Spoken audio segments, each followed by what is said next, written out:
자, 우리 기도하고 수업 시작하겠습니다. 하나님 감사합니다. 저희들 사랑하여 주셔서 또 새로운 학기를 우리 애들에게 허락하시고 우리가 교회 정치행정 과목을 함께 공부할 수 있도록 은혜 주심을 감사합니다. 한 학기 동안 공부할 때 하나님께서 주시는 지혜로 더 잘 공부할 수 있도록 은혜 더하여 주시옵소서. 한 학기 동안도 함께하여 주실 줄 믿사옵고 우리 주 예수님의 이름으로 기도드리옵나이다. 네, 반갑습니다. 네, 저는 여러분들하고 이제 한 학기 동안 교회 정치행정 과목 같이 공부할 진지훈이라고 합니다.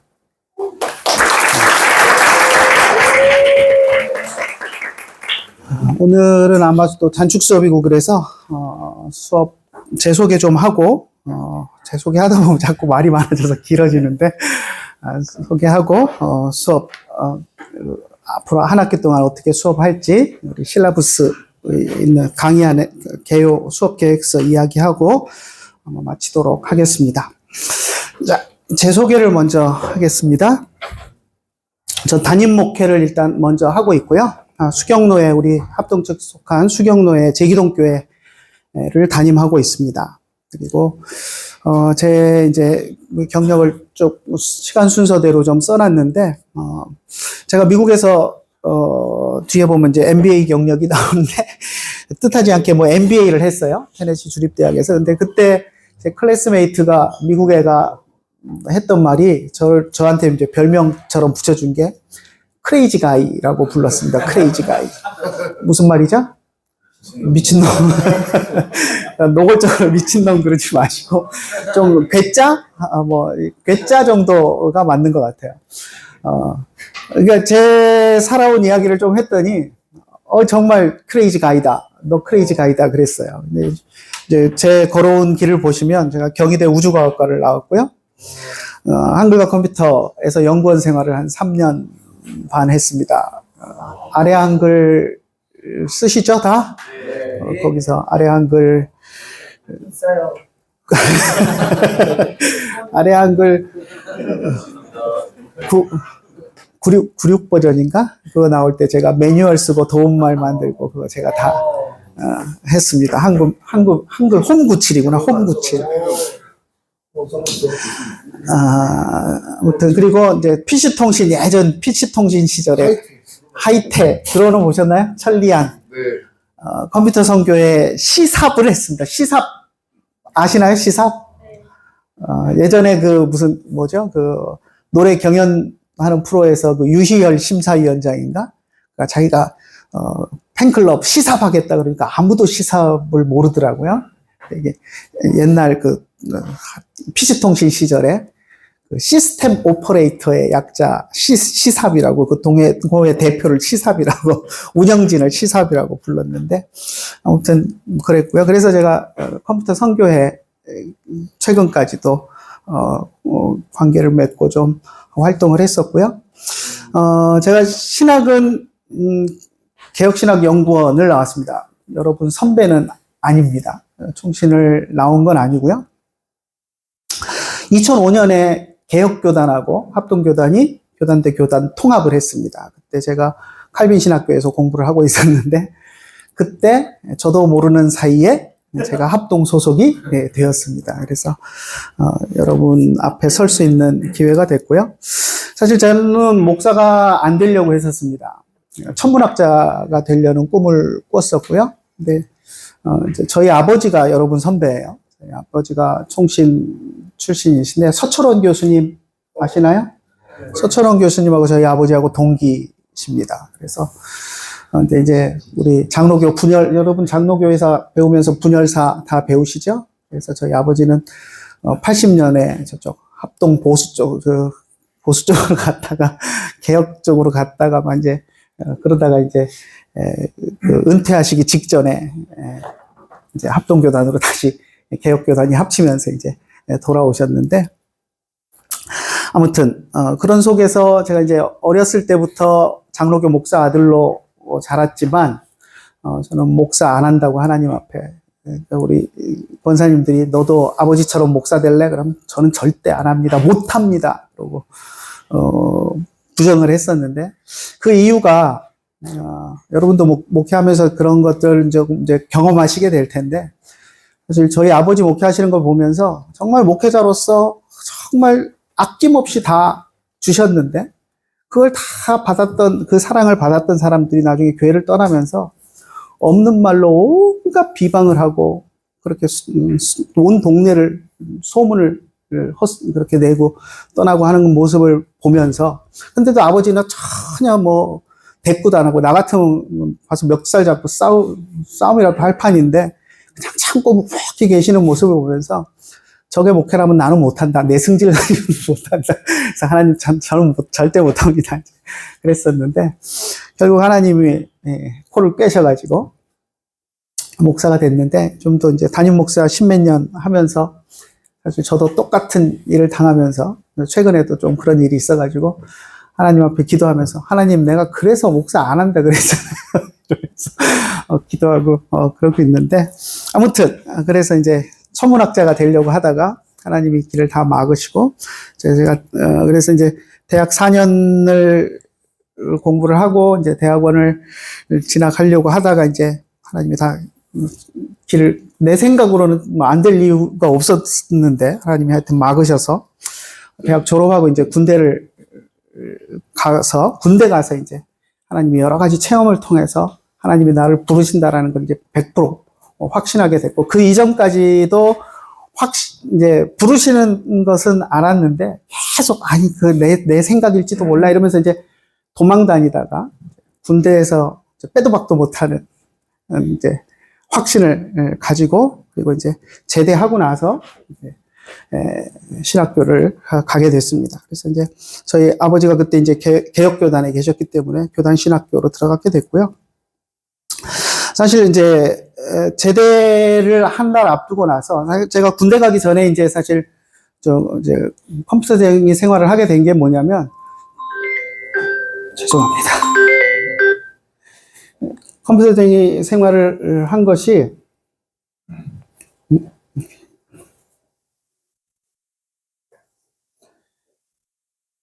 붐으로 해놓고, 네.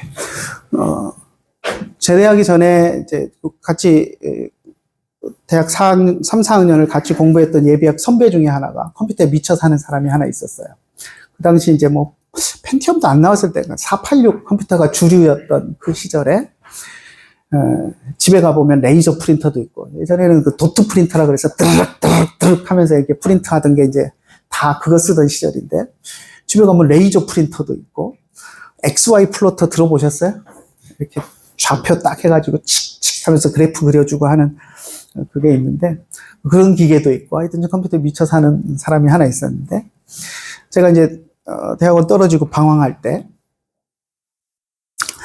그 선배가 저를 부르더니, 그 당시 이제 다 도스 시절이었어요. 윈도우즈 아직 안 나왔을 때인데, 윈도우즈 이제 시험판이 나와가지고, 이제 시중에는 전혀 윈도우를 아는 사람이 없고, 이제 업계에서만 시험판이 이게 돌면서 있던 그 시절인데, 그때 윈도우용 아래 한글 같은 거 하나 만들면 대박친다 하면서 이제 저 같은 후배들 불러 모아가지고 이제 회사를 차린다고 이제 그러고 있던 분이 있었어요. 근데 그때 이제 제가 군대 가기 전에 이제 한 6개월 윈도우즈 프로그래밍을 같이 공부를 했는데, 그러다 이제 저는 영장 나와서 이제 군대를 갔고, 근데 제대할 때가 됐는데, 군에서 이제 신학교 가겠다는 확신을 이제 제가 가졌는데, 제대 한 달 남겨놓고 이제 제대가 가까우면서 제가 하나님 앞에 기도한 게, 대학 졸업하고 군대도 갔다 와가지고 신학교 가면서 부모님한테 내가 손 벌리고 학비 용돈 받아가면서는 나 못 다니겠습니다. 하나님이 가라고 하셨으니 용돈 학비는 내 힘으로 벌어서 가게 해주십시오 하고 이제 땡깡 쓰듯이 기도를 했었어요. 근데 만료휴가를 나왔더니 한 달 남겨놓고 제대 그 선배가 전화가 왔었다는 거예요. 그래서 전화를 해봤죠. 그랬더니 제가 군에 가 있는, 그때 제가 2년 6개월쯤 공부를 했는데, 그 2년 6개월 동안에 많은 일이 있었더라고요. 그러니까, 윈도우, 이제, 시장은 완전히 윈도우로 이제 다 바뀌어버렸고, 도스는 이제 없어지고, 다 윈도우 컴퓨터가 이제 시중에 팔리던 상황이 됐고, 그런데 이제, 이 회사를 차려가지고, 후배들 불러 모아서 이제 월급 주면서 이제 그 2년 몇 개월 있으면서 한글 입출력 엔진은 이제 윈도우용 엔진은 다 만든 거예요. 근데 빚을 10억 가까이 지고 이제 그러고 있던 상황이었고, 아직 제품 출시는 안 돼 있는 상황이었고, 근데 아래 한글 이찬진 사장은 도스용만 보고 있다가 이제 시장이 확 갑자기 윈도우즈로 바뀌니까 멘붕이 와가지고 있는 상황에서 이 팀 보고 이제 만든 거 갖고 들어와라. 그럼 내가 빚 다 갚아주고 그거 가지고 늘 다 채용할 테니까 갖고 들어와라 해서 이제 거기가 있더라고요. 그 팀 전체가 우리 후배들하고 다 해서. 저보고 한 사람 자기 팀에 더 뽑아야 되는데 나였으면 좋겠다는 거예요. 2년 넘게 한 번 소식도 없이 살았는데, 그러니까 이건 하나님이 하신 거죠. 제가 제대할 딱 시점에 맞춰서 제가 땡깡 놓듯이 기도를 했더니 하나님이 그렇게 하신 것 같아요. 그래서 이제 제대하자마자 아래 한글에 이제 출근해서 다니기 시작했고요. 그러면서 신학교를 다닐 수 있었던 게 아래 한글이 우리 IT 업계 최초로 자유 출퇴근을 했던 회사입니다. 그래서 회사 출근해서 24시간 회사는 오픈돼 있고 아무 때나 가서 내 자리에 앉아서 로그인하면 로그인을 하루 24시간 중에 4시간만 하고 앉아 있으면 출근이 되는 거예요. 그리고 이제 연말에 이제 전체 근무 시간이 뭐 누가 1등이냐 뭐 이래갖고 이제 뭐 상도 주고 그러긴 했는데, 아무튼 4시간만 앉아서 로그인만 아무 때나 가서 하고 앉아 있으면 내가 가서 잠을 자든 하여튼 로그인만 하고 내 자리에 있으면 결근 처리는 안 되는 거예요. 그래서 뭐 이제 회의 스케줄이나 이런 것만 맞춰주면 다 혼자 일하는 거니까 그렇게 해서 아무튼 회사 다니면서 신학교를 잘 다녔습니다. 그래서 이렇게 했고요. 자, 그리고 나서 이제 신학교를 졸업하고 나서 저는 이제 자연계 출신이고 그러다 보니까 물론 목사 아들이어서 뭐 성경은 주일학교 때부터 다 들어가지고 여러분들 성경고사 뭐 한 번에 패스 못하고 고생하시는 분들도 많이 있다고 제가 들었는데, 저는 성경고사 그냥 들어가자마자 첫 방에 통과했습니다. 또 우수한 성적으로. 여러분 문제는 어떻게 나오는지 모르겠는데 제 때는 그때 뭐가 제일 황당했던 문제가 호세아의 아들 이름을 다 써라. 이런 문제가 나와서 그거는 진짜 한 2명 쓰다가 못 쓰겠더라고요. 그래서 하여튼 그때 제일 황당했던 문제가 그 문제였는데, 아무튼 그랬는데 그거 가지고 목회를 하는 건 아니잖아요. 주일학교 때 들은 성경 이야기 가지고 목회를 할 수 있는 건 아니니까. 여러분들 지금 이제 3학년이 됐지만 올 하고 나면 졸업이지만 뭐 수업 시간에 성경 배운 거 가지고 여러분 설교 다 하실 수 있나요? 선지서 그러면 한 과목 하고 끝나잖아요. 근데 선지서 한 과목 배워가지고 다 뭐 다니엘서에 나오는 거 부분 잡아가지고 설교 준비 할 자신 있으세요? 없잖아요. 그러니까 저도 똑같은 입장이었어요. 그래서 내가 이래가지고 목회 못한다. 설교 한 편도 제대로 못할 것 같다. 그래서 나는 무조건 공부 더 해야 된다. 그래서 유학을 생각을 했습니다. 근데 나중에 보니까 저처럼 무식하게 유학 간 사람은 하나도 없는 것 같더라고요. 여러분 가운데 유학 꿈꾸시는 분들이 또 있을 텐데, 보통 유학 가시는 분들 이제 미국에서 만나서 얘기 들어보면 자기가 전공할 뭘 구약을 할지 신약을 할지 뭐 이제 정하고, 그리고 나서 그 분야의 최고의 교수님이 어디 있는지 어느 신학교에 있는지, 그래서 이제 그 학교에서 원하는 입학 조건들을 맞춰가지고 그래가지고 어플라이 하고 그래서 이제 합격해서 가고, 이제 그런 경우들이 대부분인데 저는 진짜 무식하게 유학을 갔더라고요. 무조건 나는 부족하니 공부 더 해야 돼. 근데 기왕이면 미국 가서 했으면 좋겠다. 또 우리 아버지도 좀 유학이라도 갔다 왔으면 좋겠다 하시는 것도 있고, 뭐 경제적으로나 뭐나 참 어려운 상황이었고, 제가 또 영어가 또 좀 딸려서 토플 점수가 0 안 나오고 있었어요. 문법 이런 게 약해서.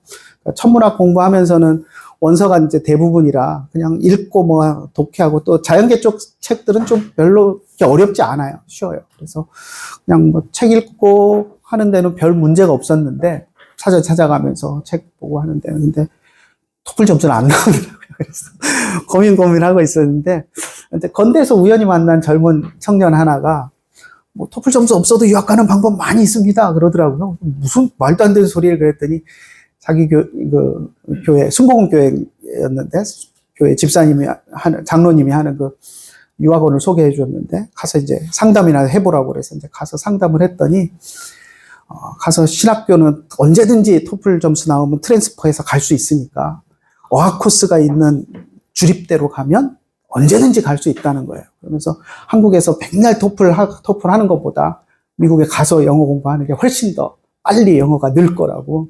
그래서 이제 제가 직장 생활 경력이 있고 그러니까, 비자 길게 받으려면 MBA 조건부로 가는 걸로 하라 그래가지고, 테네시 주립대학에 이제, MBA, 거기가 어학 코스가 있으니까 어학 코스 마치고, 이제 토플이 안 나와도 MBA는 어학 코스를 마치면 들어갈 수 있게끔 그 학교는 그런 시스템이 있었거든요. 그래서 어학 코스 마치던가 토플 점수를 만들어서 MBA를 가는 걸로 해서 비자를 5년짜리 이상 받으려면, 그렇게 가면 된다 그래서 고민만 하고 있는 것보다 한국에서 토플 하면서 고민만 하고 있는 것보다 일단 가보자 생각이 들어서 무작정 테네시 주립대학 어학 코스로 갔습니다. 근데 그때가 제가 결혼을 해서 둘째가 6개월이 됐을 때예요. 근데 가족들 다 됐고 어학 코스를 갈 수는 없잖아요.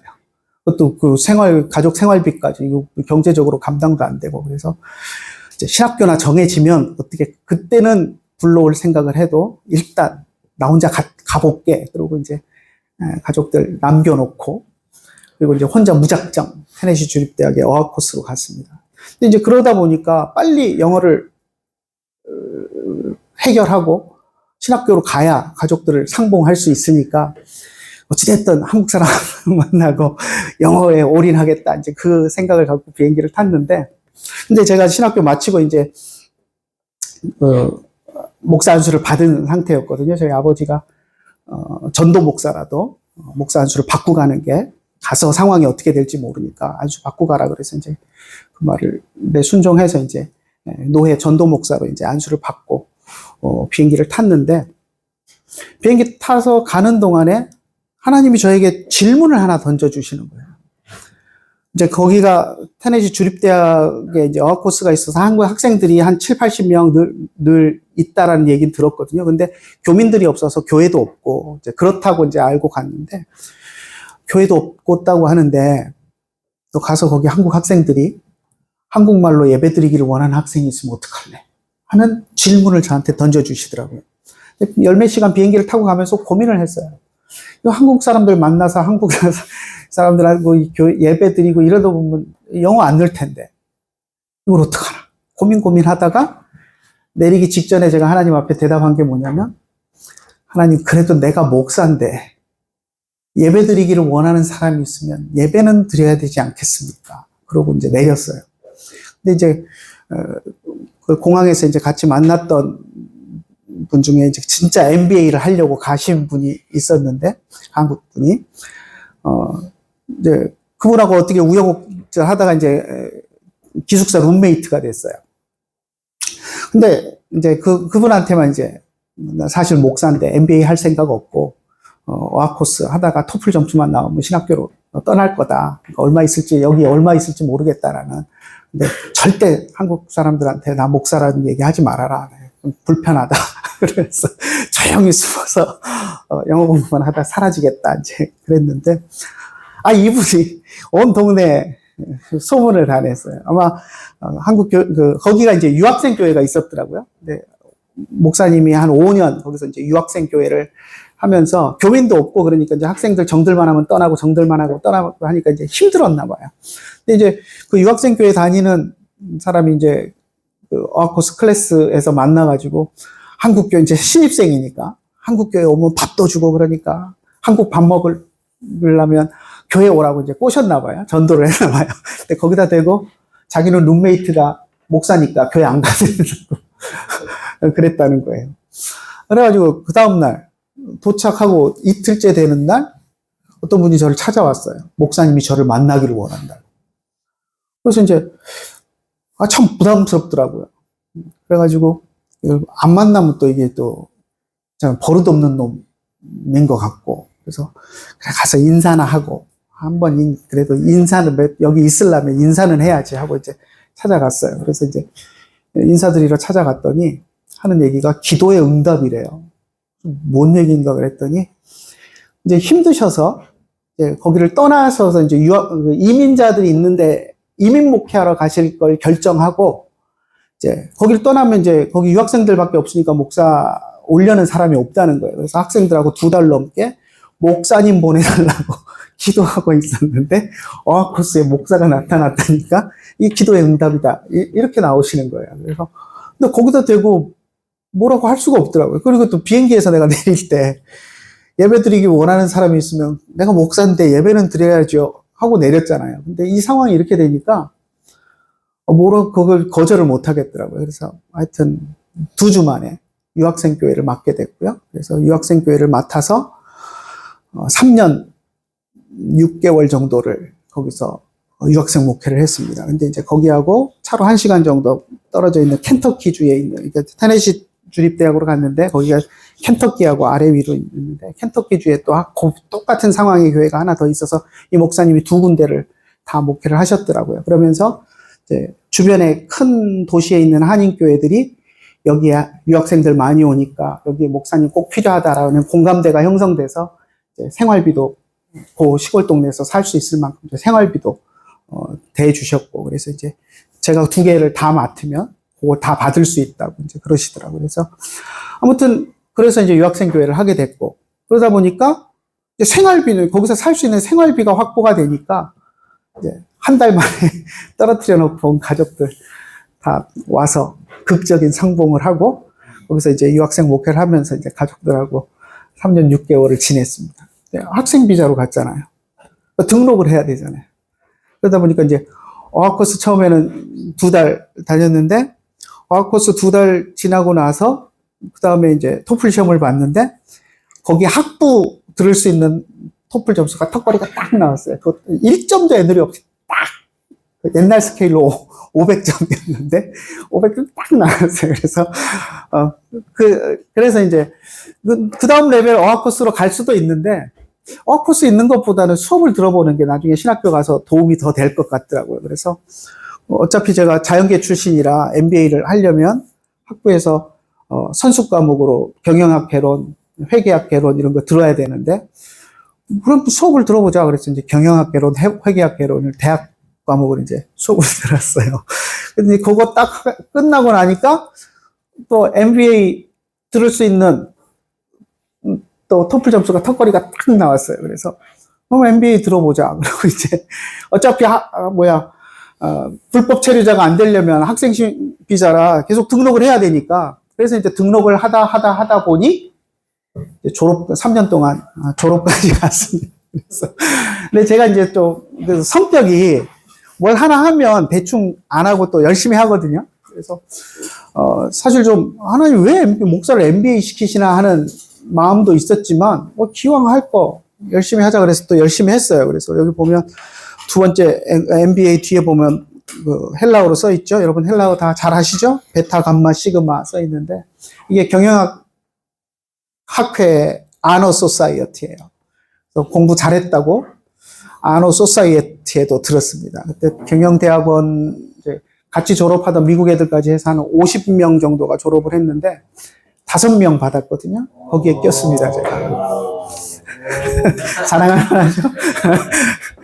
하여튼, 근데 이제, 그러면서 이제 졸업을 했고, 근데 졸업하면서 고민이 되는 게, 너 신학하러 왔는데, MBA 하면서 내가 이러고 있으면 어떡하나, 이제, 그래서, 이제, 신학을 가려고 이제 여러 가지 알아보고, 그래서 이제 거기서, 그렇다고 교회를 버려놓고 갈 수는 없고, 그래서 이제 거기서 갈 수 있는 학교를 제일 가까운데 이제 차로 4시간 운전해 가면 세인트루이스에 있는 커버넌트 신학교가 있더라고요. 그래서 이제 거기 지원하고 뭐 하면서 이제 했는데, 하여튼 뭐 여러 가지 막 꼬이는 일들이 있어가지고, 제가 거기 있을 수 없는 상황이 돼버렸어요.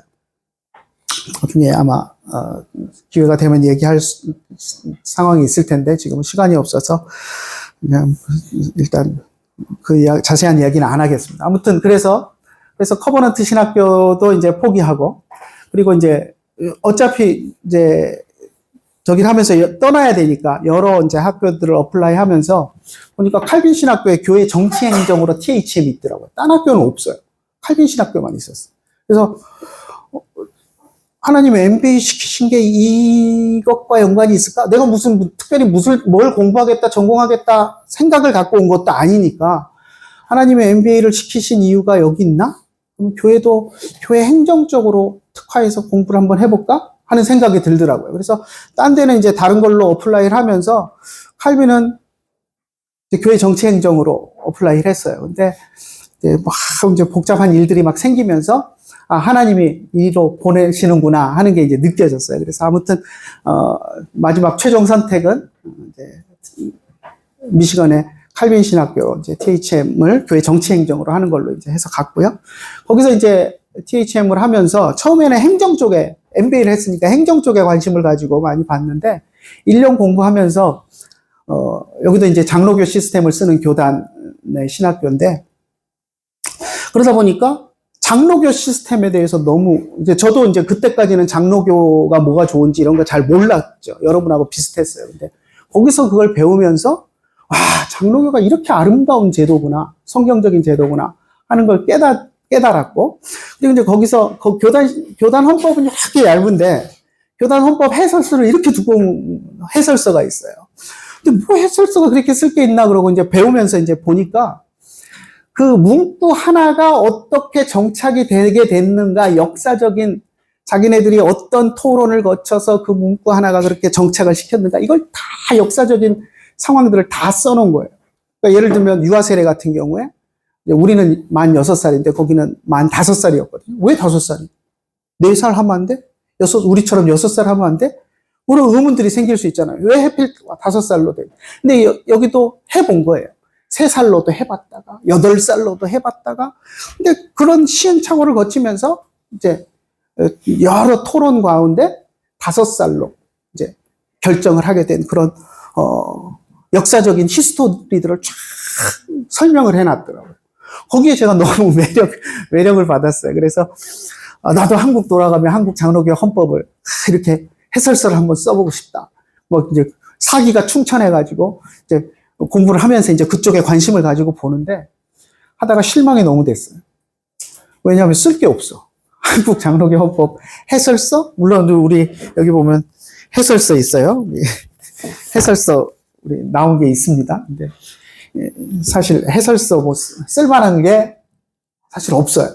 왜냐하면 그 교단에서 이렇게 역사적인 거 막 이렇게 토론 과정 거친 거 이런 거 써놓은 거에 생각하면 쓸 게 없는 거예요. 그래서 왜냐하면 우리 헌법이 만들어진 게 우리가 무슨 뭐 토론을 하고 해서 만든 게 아니라 미국 장로교 선교사님들이 교단 이제 동로에 생기고 교단 생기고 할 때 미국 장로교 헌법 가져다가 우리 실정에 맞게 이렇게 수정해가지고 제안해주고 이제 한 게 우리 헌법이 되었고, 그리고 나서 이제 통합측 같은 경우는 많이 바꾼 것 같아요. 근데 우리 합동 측은 별로 그렇게 크게 바뀐 거 없이 조금씩 바뀌긴 했지만 그냥 쭉 이어져 온 거예요. 그러니까 뭐 그렇게 대단하게 뭐 이렇게 두껍게 쓸 내용이 없는 거예요. 그래서 이제 실망을 해갖고 있다가 내가 이제 앞으로 박사과정도 가야 되는데 뭘 공부해볼까? 이쪽으로 계속 공부하고 싶은 욕심은 생기는데, 그래서 이제 생각이, 그러면 미국 장로교 헌법은 어디서 왔냐?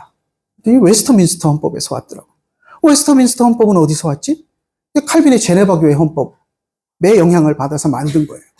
그래서 물론 이제 원료는 칼빈이 이제 성경적인 원리에서 만들었지만 중세 청년을, 그리고 이제 초대교회 때는 장로교 원리가 우리 나중에 배우겠지만 장로교 원리대로 교회가 이루어졌었어요. 그러다 이제 중세 청년을 장로교 제도를 잃어버리고 교황 제도로 오다가 칼빈이 종교개혁을 하면서 제네바 교회에서 장로교 제도를 회복해가지고 제네바 교회 헌법을 만든 것이 근거가 돼서 그걸 중심으로 칼빈의 신학을 따르는 사람들이 이제 장로교 헌법을 만든 거거든요. 그래서 웨스터민스터도 그렇고, 그래서 이제 그걸 알게 되니까 그럼 역사적으로 해서 칼빈의 제네바 교회 헌법을 한번 제대로 공부해보자 하는 생각이 들어서 제가 이제 트리니티 신학교에 이제 어플라이를 하면서는 칼빈의 제네바 교회 헌법을 해보겠다라고 해서 이제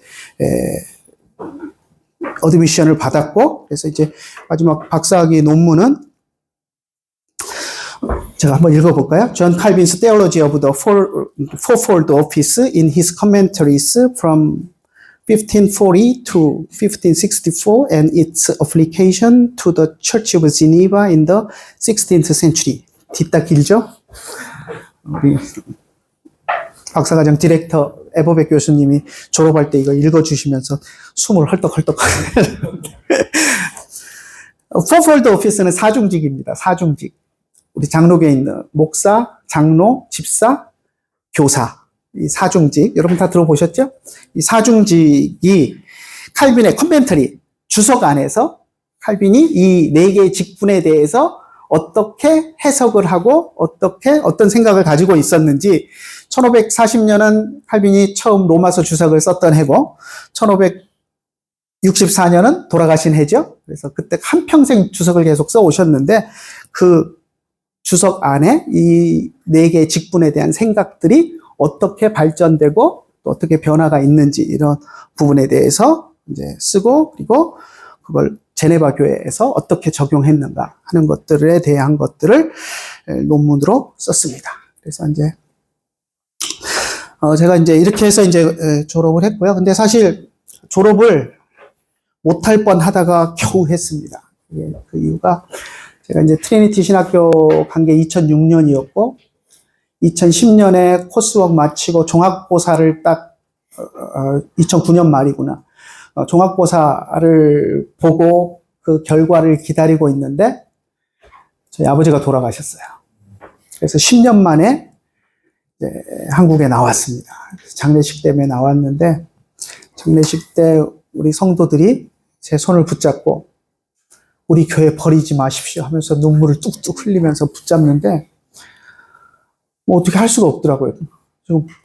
졸업을 안 한 상태에서 오기도 어렵고 이제 그런 고민도 있었고 근데 그 눈물 흘리면서 그러는데 못 온다고 나 졸업 안 해서 못 온다고 말을 못 하겠더라고요. 근데 이제 일단 코스웍은 끝났잖아요. 그래서 이제 고민을 하다가 이제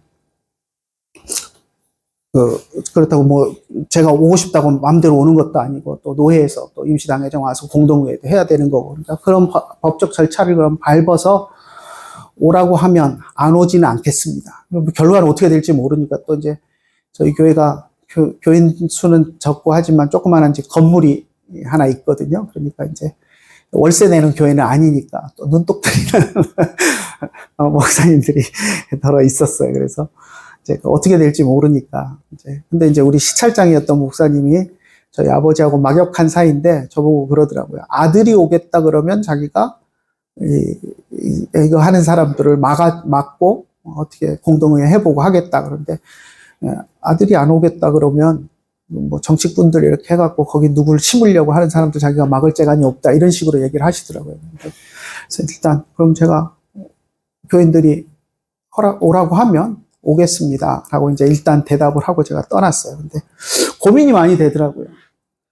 교인, 그 당시에 이제 있던 교인이 한 40명, 40여 명 됐는데, 몇 명이라도 극렬하게 반대를 하면 어떡하나. 뭐 상황을 내가 모르니까, 교인들 전체를 다 모르니까, 뭐, 저를 붙잡고 손 붙잡고 우시는 분도 있지만, 다 그런 건 아니니까, 투표가 돼서 오라고 해도 몇 명이라도 절대 안 된다고 막 세습이다 이러면서 반대하는 분이 있으면 내가 가서 어떻게 가야 되나 말아야 되나 그 고민이 되더라고요. 근데 그리고 이제 돌아왔어요. 그래서 이제 논문 프로포잘 이제 종합고사 통과하고 이제 프로포잘 하고 있으면서 이제 서너 달 기다렸는데 그랬더니 이제 연락이 왔는데 공동의회 결과 기권 한 표 나오고 나머지 다 찬성했다고 그러시더라고요. 그러니까 안 갈 수가 없잖아요. 그래서 이제 프로포잘까지만 해놓고 그리고 이제 들어와서 논문을 쓰면 될 거다 생각하고 이제 논문을 쓸 수 있을 거라고 생각했는데 와서 안 되더라고요. 짜투리 시간 가지고 논문이 안 써지더라고요. 와서 제가 왔을 때 이제 아버지 때 있던 전도사도 나가버리고 없는 상황이고 그래서 제가 주일학교 예배부터 해서 다 했어요. 우리 아버지 365일 새벽 기도를 하신 분이거든요. 주일날도까지 해서. 그러니까 그걸 아들이 와갖고 뒤집어 엎을 수가 없는 거예요. 특히 우리 고모부도 목사님이었는데 고모부 목사님이 절 붙잡고 하시는 말씀이 강대상의 아버지가 놔둔 필통 하나의 위치도 바꾸지 말아라. 3년 동안은 바꿔서는 안 된다.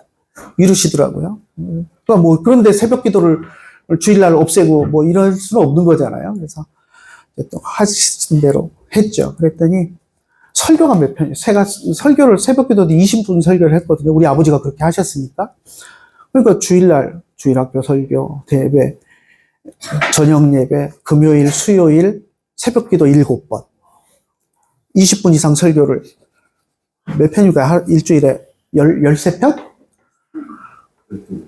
12편? 예. 그러니까 한 2년, 3년 목회를 하면서는 완전히 눈만 뜨면, 자다가 눈 뜨면, 설교 뭐 하지? 그 생각밖에 안 들더라고요. 진짜 그렇게 살았어요. 한 2년, 3년은. 그러니까 짜투리 시간에 논문 쓸 여력이 없는 거예요. 설교 준비도 안 하다가. 그래서 결국 그때 우리 트리니티는 또 입학부터 10년 되면 데드라인이 되면 킥아웃이거든요. 근데 제가 코스코 가면서 4년을 써먹었잖아요. 와갖고 3년 넘기면서 이제 불안해지기 시작하는 거예요. 그래갖고 이제 마지막 학기 이제 봄 학기까지 마지막 학기인데 가을 학기는 도저히 안 되겠더라고요. 가을 학기 막 몇 편이라 이제 끝내야 된다 해갖고 이제 막 짜투리 시간 해갖고 이제 쓰던 거 이제 마무리 져가지고 4챕터를 이제 제가 8페이지, 8챕터를 계획했는데 4챕터를 써서 어거지로 이제 막 쓴 거죠. 그래가지고 교수님한테 이제 12월 말에 보냈어요. 했는데 교수님한테서 피드백이 왔는데 이거 가지고는 안 된다. 너무 함량 미달이다. 답변을 받았어요. 그러니까 이제 한 학기밖에 안 남았는데 반 쓴 것도 함량 미달이라는데 나머지 4챕터는 쓰지도 않았는데 시작도 안 했는데 불가능하잖아요. 그래서 거의 포기 상태였어요. 그런데 우리 교수님이 커미티에 연장을 얘기해 보겠다. 근데 이제 기다렸죠. 그랬더니 커미티에 얘기를 했는데 이놈 한국 간지 4년 동안 4챕터 썼다는 게 이 수준 미달에 이걸 썼는데 1, 2년 연장해 준다고 쓰겠느냐. 그러니까 안 될 놈은 아예 연장해 주지 말자. 이게 이제 대세였다는 거예요. 끝난 거죠. 게임 끝난 거죠. 근데 우리 교수님이 거기다 대고 이렇게 얘기를 하셨답니다. 이번 봄 학기까지는 나한테 주어진 학기니까 이 학기 동안에 이 4챕터 쓴 거 수정하도록 기회를 주고 수정의 결과물을 보고 학기 말에 연장을 해줄지 안 해줄지 결정을 하자고 했다는 거예요. 그랬더니 커미티에서 그걸 받아들였대요. 그래서 저보고 봄 학기 동안에 5월까지 그걸 붙잡고 수정을 하라는 거예요. 근데 지금 제가 지금까지 했던 것대로 하면 이건 말도 안, 수정이 불가능한 거예요. 아웃풋이 안 나와요. 아무리 생각해도. 그래서 제가 연초에 이제 교인들 앞에 선포를 했죠. 지금까지 사실은 우리 지도 교수님 훌륭하신 게 제가 이제 한국에 돌아올 때 뭐라고 얘기를 제 손붙들고 하시는 게 너 공부한다고 성도들 버려두지 말아라. 너는 목사다. 목사가 우선이다. 목회가 우선이고 그래서 네 공부한다고 성도들 버려두서는 안 된다. 그러셨거든요.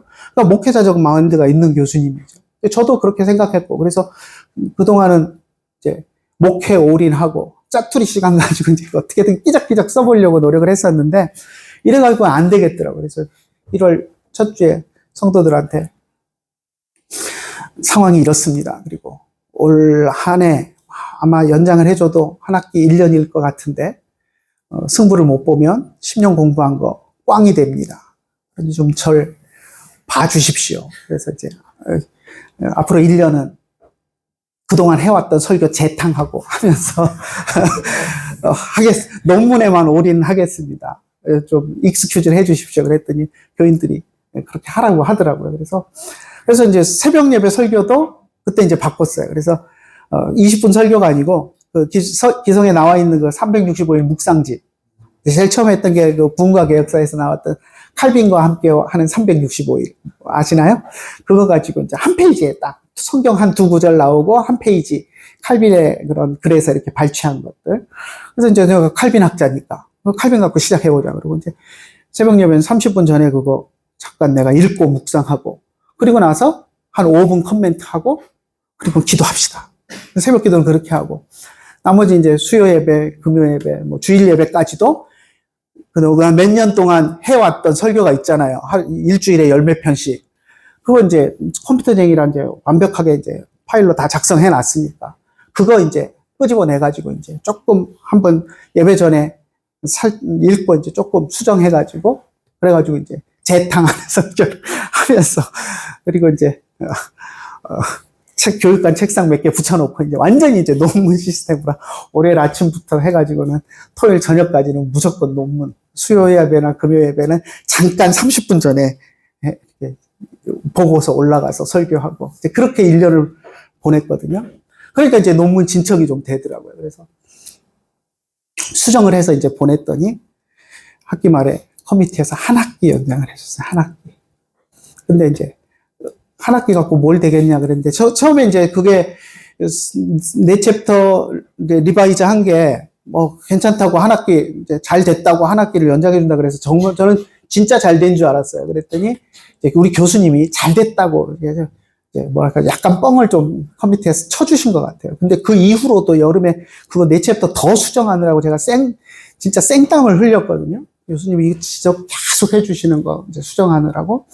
근데 그러면서 이제 여름, 가을 해가지고 이제 나머지 네 챕터 더 써서 이제 제출을 했고, 그것이 이제 겨우 통과가 돼서. 근데 우리 교수님한테 너무 감사한 게, 보통 이게 우리가 이제 세컨 랭귀지잖아요. 그러니까 영어로 이제 우리가 뭐 아무리 써도 또 원어민들한테 이렇게 이제 프루프리딩이라고 해서 이제 문법 틀린 거 수정받고 해서 이제 내도 교수님들이 읽다가 무슨 말인지 잘 모르고 이러면, 잘 이해가 안 되고 그러면 다시 써와 그러고 이제 집어 던져버리는 교수들이 많거든요. 근데 우리 교수님은 이해가 안 되면 밑줄 그어가지고 네가 하고자 하는 말이 이런 의미냐 하고 거기다 다시 리스테이트를 해갖고 써주시는 거예요. 스펠링 틀린 거 있으면 찾아갖고 고쳐주시고, 그렇게 해주시고, 또 보완할 게 있으면 이 부분은 누구의 책을, 심지어는 누구의 무슨 책을 참조해서 좀 보완해라 까지 해주시는 거예요. 근데 교수님들 그거 안 하거든요. 지가 알아서 찾아서 해야지, 이 부분은 누구의 무슨 책에 찾아봐라 이거 절대 얘기 안 해주시는데, 우리 교수님 그렇게 해주셔가지고, 그렇게 해주시는데 제가 못하겠습니다, 말을 못하겠더라고요. 그래서 이제 열심히 1년 했죠. 그래가지고 겨우 12월에 이제 미국 날아가서 디펜스 하고, 오랄 디펜스라 그러죠. 구두 시험 심사관들이 이렇게 질문하면 받아쳐서 이제 대답하고 해야 되는데, 그래서 이제 겨우 이제 졸업을 하고 그리고 왔습니다. 그래서 2006년 가을에 트리니티 박사과정 입학을 했는데 2016년 12월에 학위를 마쳤습니다. 그래서 아무튼 우여곡절의 끝에 마쳤고요. 그래서 마지막 박사학위가 역사신학 분야에서 해가지고 한국 와가지고 이제, 그리고 나서 이제 이 학교 저 학교 이제 시간 강사들을 많이 했는데, 주로 이제 역사 과목들을 가르쳤습니다. 그게 이제 첫 학기 강의한 게 이제 칼빈 대학교에서 한국교회사를 했는데, 좀 무섭지 않나요?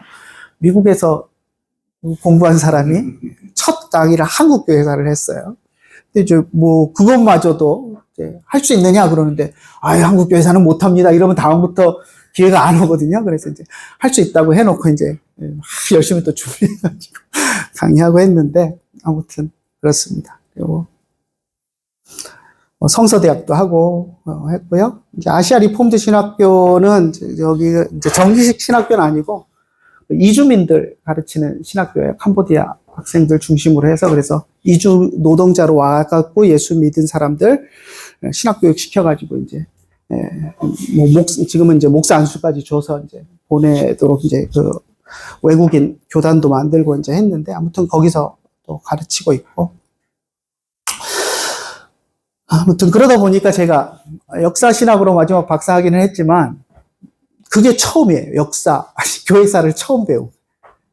MDB 때 물론 교회사 배웠지만 여러분들 MDB 때 교회사 배우면서 뭐 얼마나 열심히 배워요. 그죠? 그냥 건성으로 수박 곁핥기식으로 배운 게 전부고, 저는 또 역사를 너무 싫어했던 사람이라 역사, 지리 이거 제일 싫어했었거든요. 학창 시절에.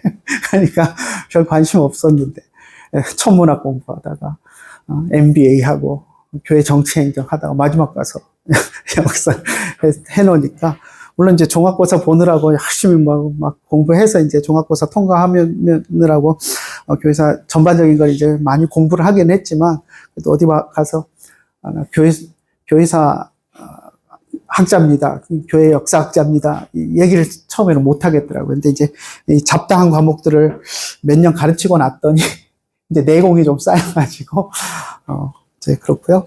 그리고 이제 여러분을 만나게 된 거는 4년 전에 이제 트리니티에서 같이 공부했던 교수님 한 분이 잠시 스쳐가면서 뭐 만났던 사이라 얼굴은 서로 알고 있지만 뭐 연락처도 모르고 그분은 총신 와서 교수가 됐다는 소문만 저도 듣고 있고 그런데 그분은 또 제가 한국 와서 목회한다는 소문만 들었나 봐요. 근데 제가 전공이 뭔지도 모르고 그러시면서 그때 이제 이 과목을 가르칠 사람을 구해야 된다라는 그게 이제 교수회의에서 이제 얘기가 됐나 봐요. 근데 그때 저한테 그것도 수소문해가지고 졸업생들 자기 친한 분들 수소문해서 제 연락처를 찾아가지고 전화를 하셨어요. 그러더니 목사님 목회하시니까 그 교회 헌법 좀 장로교 헌법 좀 가르치실 수 있으시죠? 이렇게 묻더라고요. 근데 제가 사실 전공이 이 분야잖아요. 교회 정치행정 THM으로 했고 그걸로 박사과정에 갈 데가 없어서 궁여지책으로 찾아서 역사 쪽에서 하기는 했지만 칼빈의 제네바 교회 헌법을 통해서 장로교의 원리에 대한 것들을 했으니까 이게 내 어떻게 보면 스페셜티거든요. 정말 전공인데 그 얘기를 했더니 너무 좋아하시면서 곧 모집 공고가 날 테니까 지원을 해보라고 강사 모집 공고가 날 테니까 지원해보라 그러더라고요. 그래서 이제 알았다 그러고 근데 질문하시는 게 총신 MBB 졸업장은 있으시죠? 그러는 거예요. 근데 제가 총신을 안 나왔잖아요. 근데 이제 그게 또 하나님이 이게 계획하신 게 제가 이제 한국에 처음 왔을 때 노회에 갔더니 그때 이제 우린 노회는 이제 개혁교단 출신들만 이렇게 모여갖고 이제 있는 노회거든요. 개혁교단에 이제 5개 노회가 합쳐져서 이제 하나의 노회를 이루고 있는 노회인데 거기 노회 갔더니 뭐 총회 100주년 기념으로 사당동에서 뭐 여름방학 뭐 2년 열심히 인텐시브로 하면은 총신 졸업장을 준다고 다 그걸 한다 그러는 거예요. 그래서 제가 열이 받아가지고 교단 때 교단 통합을 했고 목사 자격에 아무 문제가 없는데 그 총신 졸업장에 뭐라고 거기 가서 머리 숙이고 그걸 하려고 그러느냐 자존심도 없냐 그러고 막 제가 처음 노회 와가지고 젊은 놈이 핏대를 세우고 막 얘기를 했었거든요. 그런데 그때 이 선배 목사님들이 반응이 뭐였냐면 저놈은 지가 미국에서 공부했다고 튄다. 지는 필요 없다고 저런다. 이런 식으로 반응을 하더라고요. 그래서 이러다가는 내가 노예에서 제명에 못 살겠구나 생각이 들어서 그냥 모르는 체하고 묻어가야 되겠다. 그래서 그때 제가 논문도 못 쓰고 있는 형편에 가갖고 여름방학 2달을 아침부터 저녁까지 앉아가지고 읽는다는 게 그게 쉬운 일이 아니잖아요. 그 시간이 있으면 논문이라도 한 자를 더 써야지 되는데. 그래서 이제 뭐 묻어가자 그러고 이제 가서 그 열심히 했거든요. 그랬더니 뭐 졸업장을 줬다 그러더라고요. 근데 뭐 졸업식도 한다 그러는데 창피해가지고 나는 그렇게 해갖고 무슨 졸업식까지 하고 그러냐 그러고 안 갔어요. 그랬는데 그게 생각이 나더라고요. 그래서 뭐 졸업장 준다고 해서 그 과정을 마쳤으니까 졸업장 떼어지겠죠? 이제 그 얘기를 했더니 그러면 떼어서 제출을 하라 그러더라고요. 그래서 보니까 나중에 공고 났는데 서류에 필수 서류에 총신 신대원 졸업장이 있더라고요. 그래서 이제 온라인 들어가서 떼어보니까 주민등록번호 넣고 하니까 이제 신대원은 아니고 신학원으로 해서 떼어지더라고요. 그래서 이제 신학원도 다 똑같이 취급해 주니까 그래서 이제 그거 제출하고 결격 사유 없이 3년 전부터 와서 제가 작년 3년 강의를 했고요. 작년 가을에 조금 이제 또 뭐 강사법에 의해서 뭐 3년 넘으면 못한다 뭐 이래갖고 이제 올해는 강의를 못할 줄 알았어요. 못한다고 이제 여기저기서 얘기를 해서. 그래서 마음고생을 많이 했는데, 다시 신규로 해가지고 뭐 하는 것처럼 해갖고 또 일단 지원을 해보라 그래서 이제 지원을 했는데 또 됐더라고요. 그래서 여러 번 만날 수 있게 됐는데 아무튼 뭐 그렇습니다. 그러니까 하나님이 뭐 이리저리 인도해 오신 것 같아요. 자, 빨리 봅시다. 제 뭐 전화번호하고 이메일 있고요. 이메일 학교 메일도 있고 G메일 제가 주로 씁니다. 그러니까 학교 메일을 잘 안 봐서 BRINJECH인데요. Brother in Jesus Christ 앞에 두 자씩 따가지고 만들었습니다. 그리고 이제 페이스북에 제 개인 페이지도 있고 교회 페이지도 있고 유튜브 BH 스텔스라고 해가지고 바이블 히스토리 스토리텔링스 뭐 해갖고 이름 만들어놓고 군사 채널 비슷한 느낌이 나는데 아무튼 요즘 잘 업로드를 못하고 있어서 그런데 아무튼 우리 교회 이제 온라인 예배라도 하고 뭐 그러고 있습니다. 자, 강의실 이야기 합시다. 강의실 원칙. 강의실은 자유로워야 한다. 첫 번째 원칙입니다. 그래서 저도 그렇고 여러분도 자유롭게 토론할 수 있는 분위기가 조성돼야 됩니다. 안 그러면 저도 하고 싶은 말이 있는데 눈치 보고 이럴 수가 있어요. 이 과목이 또 미묘한 과목이에요. 또 이제 하다 보면 이제 여성 목사 안수 문제 이런 것들도 나오고 이러는데 또 이제 아까 얘기했던 그 뭐 천주교 세례 문제 교단에서 결정했는데 제가 이제 그걸 학자적인 입장에서 제 생각을 이야기하고 이러는데 교단과 반대되는 것을 가르쳤습니다. 이러고 이제 여러분들이 고발할 것이 두려우면 저 아무것도 못하고 그냥 교단에 따라서 그냥 앵무새 같은 이야기만 하고 말아야 됩니다. 저는 그렇게 강의하고 싶지는 않아요. 그래서 또 제가 생각이 아직 무르익지 않은 것이라도 또 여러분들과 같이 고민해보고 여러분들 의견도 묻고 나는 이렇게 생각하는데 어떻게 생각하냐고 물을 수도 있는 거고 그러면서 또 여러분 생각 듣고 제가 또 발전할 수도 있는 거고 그러니까 자유롭게 좀 토론할 수 있었으면 좋겠고요. 또 질문하는 것도 여러분 생각에 또 학우들이 질문할 때 너무 우스운 거 질문한다고 비웃고 그러지 마시고 교실 안에서는 뭐든지 질문하고 같이 토론하고 했으면 좋겠습니다. 하나님 앞에서 정직하자. 시험도 그렇고 레포트도 그렇고 제가 뭐 어려운 거 요구하는 거 아닙니다. 막 뺏겨서 내고 이러시지 말고 정직하게 못했으면 못한 대로 또 교수님 정말 제가 시간이 없어서 못했는데 또 좀 시간을 더 주실 수 없습니까? 정직하게 하고 하면 또 길을 또 같이 찾아갈 수 있으니까 정직하게 했으면 좋겠고요. 성적에 너무 연연하지 말자. 성적 중요하죠? 근데 이제 사실 저도 이제 학기 말 되면 성적 주다 때 마음이 너무 많이 아파요. 이게 이제 저도 이제 레포트 점수도 잘 주고 시험도 이제 여러분들 편의를 봐서 쉽게 내주고 하다 보면 고득점자들이 너무 많아가지고 어떨 때는 막 95점 이상 이게 또 저기라 30% 이상 A 못 주거든요. 필수 과목이라. 근데 이제 막 90점 넘은 사람이 50% 이상 되고 막 이러면 이제 30%에서 끊어야 되니까 그러다 보면 95점에서 끊어질 때도 있었어요. 그러니까 이제 그럴 때 이제 95점, 94점 차질 뭐 깻잎 한 장 차이인데 누구는 A 받고 누구는 B 되고 이렇게 좀 저도 마음이 아픈데 여러분들도 내가 더 열심히 공부한 것 같은데 옆에 있는 사람은 더 잘 받고 이런 것 때문에 상심이 될 때가 있는데 그러지 말자는 거죠. 제가 김광렬 교수님 아시죠? 네.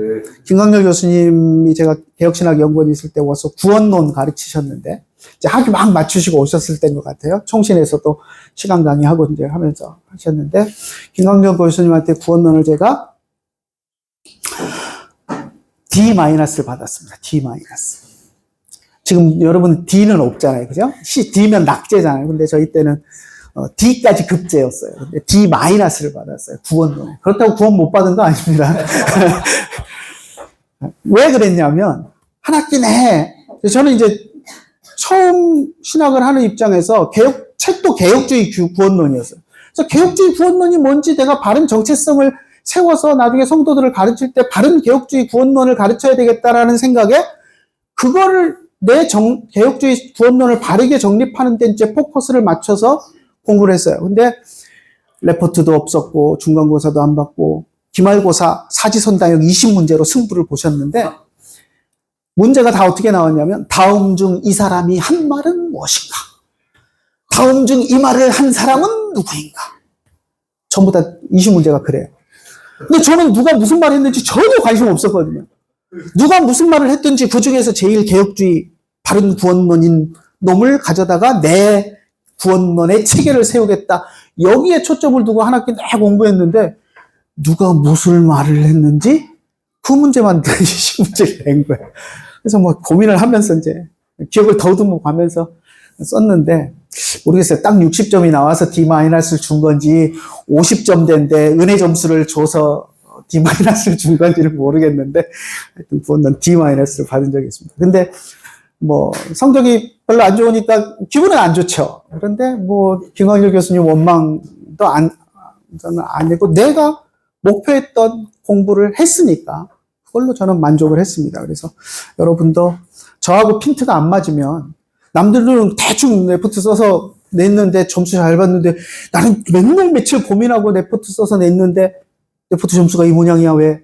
이럴 수 있어요. 하지만 이제 그런 거에 너무 연연하지 마시고 저하고 핀트가 안 맞으면 그럴 수 있습니다. 그러니까 여러분들 너무 연연하지 말고 같이 즐겁게 한 학기 동안 공부했으면 좋겠습니다. 자, 장로교의 정치, 원리, 역사 이해하고 총회 헌법을 숙지하여 목회 현장에 적용할 수 있다. 이게 이제 우리 개요고요. 강의 목표. 장로교 정치, 원리, 역사, 우수성을 이해한다.